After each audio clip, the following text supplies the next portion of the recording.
Massive news for the cryptocurrency markets today as yet another company is pushing to get a Bitcoin ETF. But this isn't just any company, this is one of the biggest in crypto. I also have some news for you about Asian funds starting to court that big institutional East Asian money. So that's a whole nother story in terms of big money coming to the market. I also have some big news for you on Polygon, Elrond, and BINANCE. My name's Lark, and every day I make videos to help you make money investing. So make sure to catch every video if you want to stay up to date with the markets.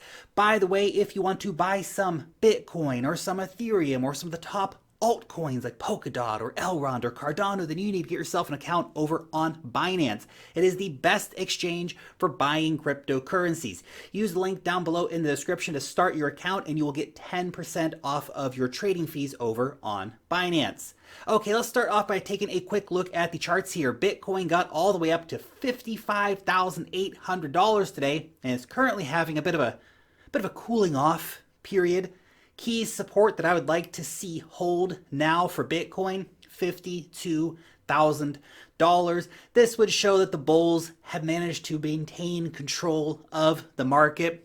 But the one thing to keep in mind about this entire rally that we've been going through right now is that the volume has been pretty low. I would have really liked to see a lot more volume, a lot more bulls committing to the market right now, but that's kind of been lacking. In fact, our breakout started on the lowest volume day of the year, which is not super awesome. And even now, the volume still not super high. That being said, only 9% away right now from a new all-time high for Bitcoin. So even if we're not going in a straight line to that destination, we're still going there, and we're pretty damn close right now. So don't lose sight of the big picture here. Now, the big news today is that we have a new hat in the ring for a Bitcoin ETF. This is a very interesting one, though. A recent job posting from Grayscale. Yeah, Grayscale, the giant, trust provider that has, just crazy amounts of Bitcoin, regularly makes the news for buying more Bitcoin than miners are mining. They're looking to hire 9 ETF specialists. And while we don't have an official announcement from Grayscale at this time about their intentions with those ETF specialists that they're hiring, I mean, come on. You don't hire 9 ETF specialists unless you're planning on launching a frickin' ETF. Obviously, they're going to launch a Bitcoin ETF, but I don't think that's going to be all. I bet they're going to push for an Ethereum ETF as well, and if they get that, why not altcoin ETFs? Why not altcoin indexes? Very, very interesting. I think 2021 is going to be a year that we do get the Bitcoin ETF. When that happens, whether it's Grayscale or VanEck or someone else, it's going to absolutely blast the door open for an unbelievable flood of money to come into crypto. The Canadian Bitcoin ETFs have proven the demand for these products, and the demand is just off the charts right now for getting exposure to Bitcoin.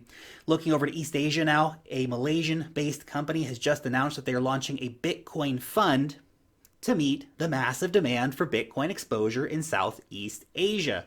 Now, this comes on the same day that Huobi Asset Management actually got licensed in Hong Kong as an asset manager. Now, in spite of the crackdown, the Chinese market is still the biggest crypto market in the world. That's mainland China. Of course, Hong Kong's under different jurisdictions has maintained a pretty good legal crypto market for the entire time the crackdown's been going on in mainland China. Other East Asian markets like Japan and Korea and Thailand and Malaysia, massive. So much money over there waiting to get exposure. The demand for Bitcoin from institutional investors, it's not an America-only phenomena. Far from it. Literally, this week we had 2 stories. One about a Chinese company, one about a Norwegian company buying Bitcoin. By the way, the Chinese company, they also bought Ethereum, which is very interesting. There are so many institutional players out there right now who want a piece of the action, but they don't know how, or they're hesitant to buy and hold their own Bitcoin. So these kind of funds that are launching and these new financial products like the Bitcoin ETF that will be coming to the USA sooner than later, it's going to be so big for bringing more money into the market because people want exposure to these assets. They're just worried about the technicals and all that stuff. They want easy products like these to do it. The real pump, it hasn't even begun yet. It's going to go crazy in 2021. Big news today from the altcoin scene. Polygon, the artist formerly known as Matic, has been listed on Coinbase Pro. Now the price spiked around 40% on the news of the listing. I still think it's got a lot of fuel left in the tank, a lot of distance to go still. This is going to go to $1, maybe more during this bull run. I have been bullish on layer 2 scaling solutions for a while now. Polygon, in my opinion, is one of the best ones. I think that Polygon is going to be like the chain link of layer 2 scaling solutions. And that's not to say that there are not a lot of interesting competitors out there when it comes to layer 2 scaling solutions for Ethereum. Scale, for example, Seller, another interesting example. Those are two that I will be watching right now that have much smaller market caps.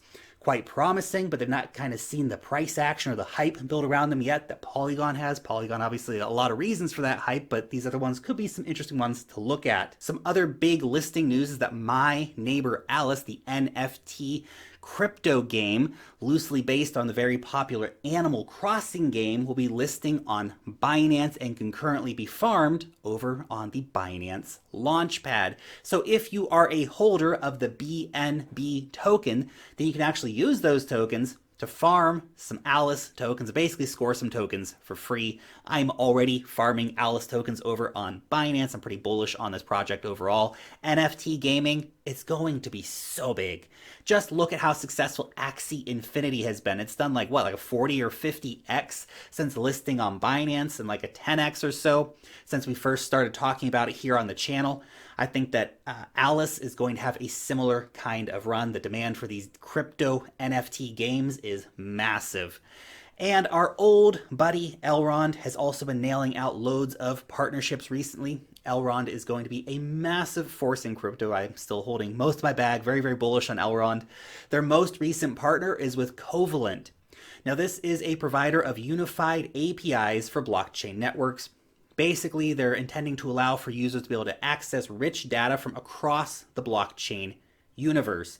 Covalent's indexing and query technology allow for a different range of use cases, really quite diverse. Things like wallet balance queries, DeFi taxes, network analysis of the different chains, holders and statistics, all this kind of stuff. Covalent's also backed up by Consensus, CoinGecko, Alameda Research, Polygon, and lots of other top crypto names. Now, I'll share some more info on Covalent with you later since we don't have a sale date yet on this one and it's not trading yet, but just to put it on your radar, something to keep an eye on. Your question for today: what is your most recent cryptocurrency purchase? Let me know down below in the comments section. Thanks so much for watching today's video, and peace out till next time.